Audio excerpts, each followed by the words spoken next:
Welcome to Once Upon a Time Originals, where you can be enchanted by familiar and unfamiliar fairy tales in their original form.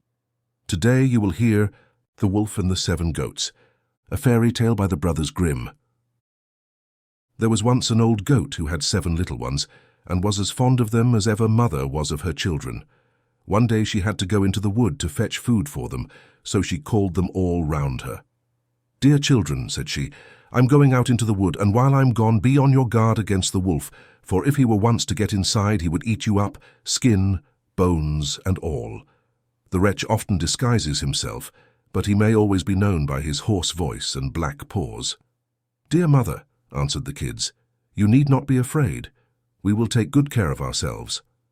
And the mother bleated goodbye and went on her way with an easy mind. It was not long before someone came knocking at the house door and crying out, "Open the door, my dear children. Your mother is come back and has brought each of you something."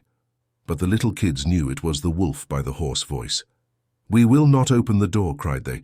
"You are not our mother. She has a delicate and sweet voice, and your voice is hoarse. You must be the wolf." Then off went the wolf to a shop and bought a big lump of chalk and ate it up to make his voice soft. And then he came back, knocked at the house door and cried, "Open the door, my dear children. Your mother is here, and has brought each of you something." But the wolf had put up his black paws against the window, and the kids, seeing this, cried out, "We will not open the door. Our mother has no black paws like you. You must be the wolf." The wolf then ran to a baker. "Baker," said he, "I am hurt in the foot. Pray spread some dough over the place." And when the baker had plastered his feet, he ran to the miller. "Miller," said he, "strew me some white meal over my paws." But the miller refused, thinking the wolf must be meaning harm to someone. "If you don't do it," cried the wolf, "I'll eat you up." And the miller was afraid and did as he was told, and that just shows what men are. And now came the rogue the 3rd time to the door and knocked. "Open, children," cried he. "Your dear mother has come home and brought you each something from the wood." "First show us your paws," said the kids, "so that we may know if you are really our mother or not." And he put up his paws against the window, and when they saw that they were white, all seemed right, and they opened the door. And when he was inside, they saw it was the wolf, and they were terrified and tried to hide themselves. One ran under the table, the 2nd got into the bed, the 3rd into the oven, the 4th in the kitchen, the 5th in the cupboard, the 6th under the sink, the 7th in the clock case. But the wolf found them all and gave them short shrift. One after the other, he swallowed down, all but the youngest, who was hid in the clock case. And so the wolf, having got what he wanted, strolled forth into the green meadows, and laying himself down under a tree, he fell asleep. Not long after, the mother goat came back from the wood, and oh, what a sight met her eyes! The door was standing wide open, table, chairs, and stools, all thrown about, dishes broken, quilt and pillows torn off the bed. She sought her children, they were nowhere to be found. She called to each of them by name, but nobody answered, until she came to the name of the youngest. "Here I am, mother," a little voice cried. "Here, in the clock case."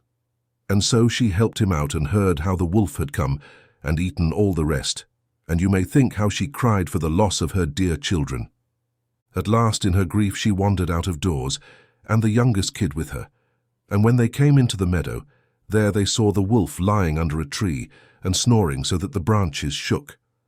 The mother goat looked at him carefully on all sides, and she noticed how something inside his body was moving and struggling. "Dear me," thought she, "can it be that my poor children that he devoured for his evening meal are still alive?" And she sent the little kid back to the house for a pair of shears and needle and thread.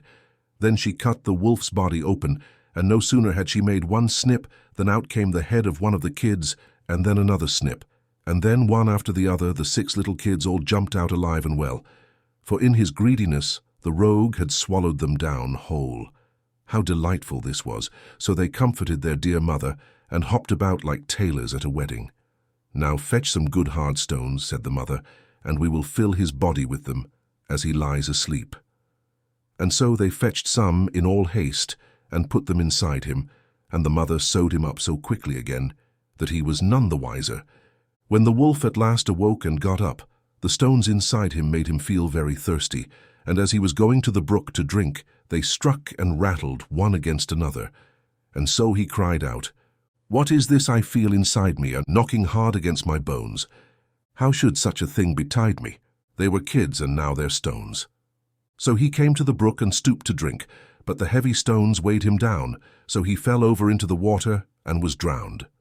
And when the 7 little kids saw it, they came up running. "The wolf is dead, the wolf is dead," they cried, and taking hands they danced with their mother all about the place. If you liked the story in its original version, don't forget to subscribe to the channel, hit the bell and leave a like. Thank you, and see you next time on Once Upon a Time Originals.